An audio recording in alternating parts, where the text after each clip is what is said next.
Welcome to Breathe, a weekly audio podcast presented by Breath of Life. And now, here's the host, Pastor Snell, and co-host David Person. Welcome to Breathe. I'm David Person.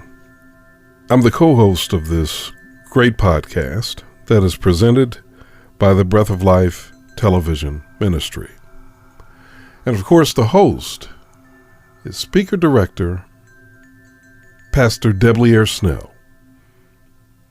Pastor Snell is the pastor of the Oakwood University Church, the senior pastor. Also with us on this podcast is our media guru, Pastor Kirk Nugent, the media pastor at Oakwood. Well, if you listened to last week's episode, you know that it was a powerful one, a very heartfelt, very serious conversation with our guest, April Fortune. We're now going to listen to part 2 of that conversation. Now, it does deal with some sensitive issues, so you may want to be aware of that as you prepare to listen. Did you ever involve the police? No. He worked for the police department. Okay. And I knew, I went back and forth only because I knew if I involved the police, he could lose his job, then we had no income, because for a while I didn't work. I wasn't allowed to work. I didn't work. So I was like, we need the income. So I protected him. Wow. This thing is multi-layers, man. Multi-layers. Yeah. So let me ask you this, Mr. Fortune. Mm-hmm. After, you begin the process of moving forward past this relationship, what were some of the practices or things that you did to rebuild your inner world? Yeah, I know church and spirituality is a big part of your life, and I know that probably fueled a lot of things. But were there any other things you did? Did you go to counseling? Did you, connect with family?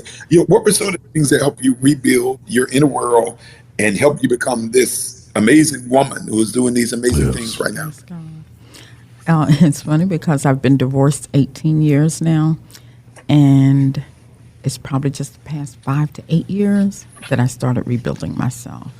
I still was living in his shadow, still living in fear, and not fear of him, but now that was my comfort zone, so I was still living in that comfort zone, still wearing a mask, so nobody still knew what I had dealt with. Yeah. They knew we were divorced, but a lot of people did not know why.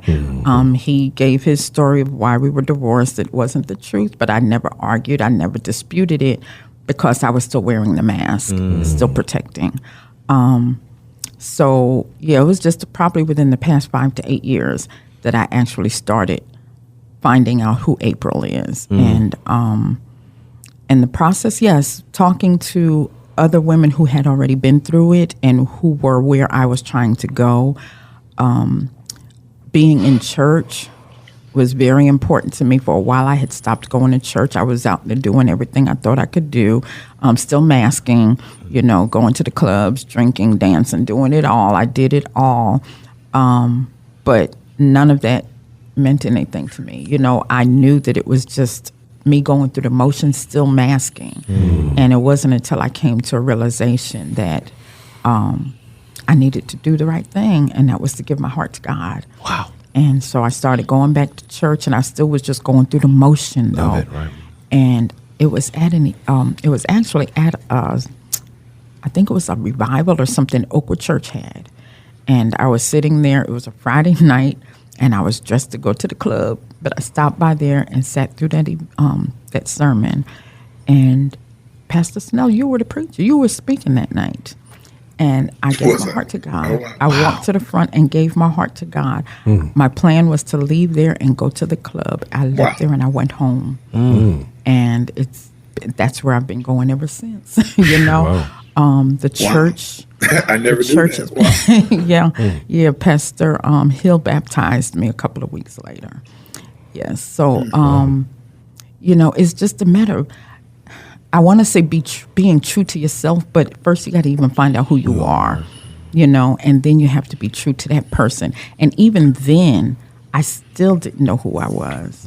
But I knew that was, I'll tell you one thing. I'm sorry, I'm going on. No. That's all right. But It's okay. one of the things was one night I went into a club, and when I walked in, the man said, "Hey, how are you doing?" I said, "I'm good." He said, "You don't even look like you belong here." Oh my. And I was like, come on, God. At the time, I wasn't saying, come on, God. But now that I reflect, I was like, God was still protecting me. His angels were watching over me. Wow. And so I praise him for that. The inspirational choir at First Church has been very instrumental. That was my saving grace, even in my marriage. I was faithfully going to rehearsals and singing with the choir because that was my safe haven. That's where I found my peace. So. Pastor Snell, as a pastor, longtime pastor, when you hear a story like this, what are your impressions about what the church can do to minister to women like April and their families? Well, I think as she kind of talked about attending church, being in the choir, talking to other women, I think one of the things that we've got to be intentional about doing is creating a safe community. Yes. Where people can share, pray, affirm, and build one another. And I think one of the things that may be critical is creating some anonymity around those spaces. So maybe this meeting doesn't take place in the church fellowship hall. Maybe it's off-site where people feel safe. Right. Where not that they're hidden, but there's a sense of privacy where people can meet, thrive, and get the resources and tools that they need. But I think probably the biggest turn, because I think Sister Fortune talked about the masking. And honestly, all of us come in, and I don't mean it in a wrong way, but we're all coming in masking something. Like Sabbath morning can look like Disney World, like everybody's happy and everything is great. And so I think the assumption that this is not happening in our church or could not be happening in our church is a flawed assumption. And I think it is that errant assumption that kind of makes us perhaps indifferent or dismissive or overly shocked when somebody says this is happening in my world. I think, probably after 45 years of pastoring, my eyes were open in Eve-like way to realize how much domestic violence, how much sexual abuse happens, even amongst professed believers. And it's kind of startling. And so I've kind of been able to kind of shed that assumption probably about 15, 16 years ago. Yes. And I was going to say, especially for those who might be listening, and that is, if someone mentions it or comes to you, don't use the cliche, "We'll pray about it. I'll be praying for you." That's good, and we need to pray. I still need your prayers, the women who are still in it and the men who are still in it need your prayers, but it has to go beyond that. It has to go beyond that. Yes. Yeah. Let me ask you a question, Sister Fortune, because this is one of the things that I sometimes wrestle with. Because there are times, let's just say there's a person at church, or pastor, an elder, deacon, someone gets word, and they want to advocate for that person who is in that dangerous situation. And you operate with the understanding that you going to certain authorities could create more problems and challenges for that person when they go back home. If that person is saying, "Hey, don't say anything, it's going to make it hard for me," do those people who want to advocate, should they listen to that counsel? Should they proceed in spite of that counsel? And I know that there is no answer that goes across the board, but I think that's a challenge that a lot of people are wrestling with because they're grieved when they get aware of it. They want to help a person get help, but when they're not in it, they may not be privy to all of the challenges. You talked about your daughters and, him being a police officer and how it affects income. How does a person advocate, if you can maybe talk in a general way? Yes. So, and like you said, each situation is different. So there's always a difference in scenarios. But if a person comes to you and they confide in you, my thing is the first thing is to ask them, okay, how can I help you? Do you want me to go to the police? Do you want me to go to, or whatever? Yeah. And let them tell you what it is that they need at that time. Because like you said, if you run to the police and say, or you run to somebody and say, this is going on at April's home, and the police show up, first of all, the police cannot do anything if there's not physical evidence right then on the spot that something's going on. So if there's no bruises, there's no broken lamps in the living room or anything like that, the police are not going to do anything. So they're going to get in their car and leave. And now you've just left that person in a dangerous situation. Because eventually for some men and women who are the perpetrators, the ultimate thing for them is I'm gonna take you out, because now you're telling people. So you could risk somebody's life. So definitely first ask them, okay, I want to be here for you. How can I help you? What do you need from me at this time? And sometimes they may just need you to be available for them to talk to from time to time until they can get to the point where they're ready for help.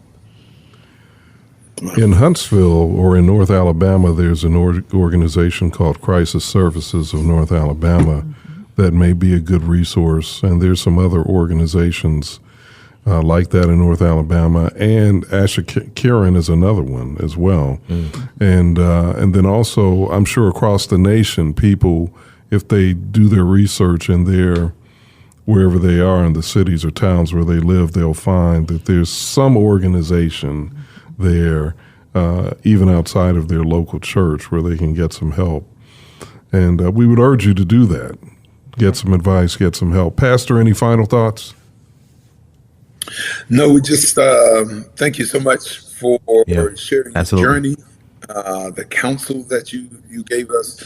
And, I just think it's, very important that this become, a steady conversation. And we hope to be able to be a resource to give people the tools they need to be able to move from this place of harm to a place of wholeness. Yes. Yeah, amen to that. And Pastor Nugent, any final thoughts? No, I'm glad she has said multiple times, men and women.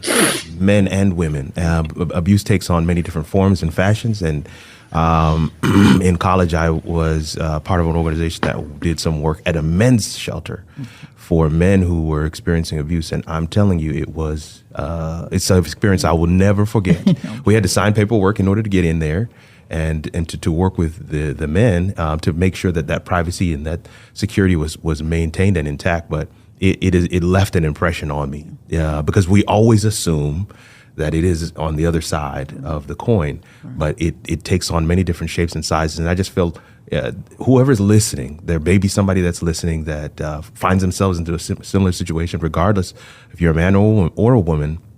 We are praying for you, and that's the first and foremost thing. Yes. But we also want to encourage you to go and get some help, whether it's to find somebody that you can speak with, somebody that you trust, but to share that thing, as they say, a burden shared is a burden shared. But also to start to recognize what are some of the steps that can be taken to be able to come out of that situation. And then lastly, for the person that is listening and has seen some of the earmarks, right? Some of the telltale signs. It isn't quite full blown yet.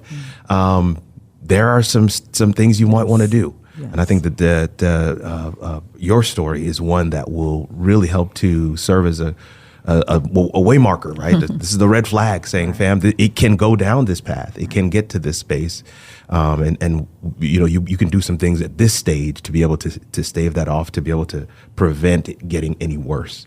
So it's a serious conversation. And we want to make sure that we take all of the aspects of that and all the things that go into it very seriously as well. Thank you so much for sharing your portion of your story. It really is, it helps us to connect the dots and really put a face, to some of the things. Yeah. It does, sometimes for a lot of people, it doesn't become real until they see it in their own circle. And we want to just appreciate you for being willing and so strong to come and share those details with us today. Well, thank you. And I thank you all for having me. Thank you for, I had been praying. I told the Lord, I said, I'm ready now to use my voice. Come on. And so this is the first platform that I've used it on, and I appreciate the opportunity. Wow. And I do want to share the national hotline number. Sure. Yes. So Please. For anybody that is either in the situation or somebody who might be in the situation, you can reach out to this number as well.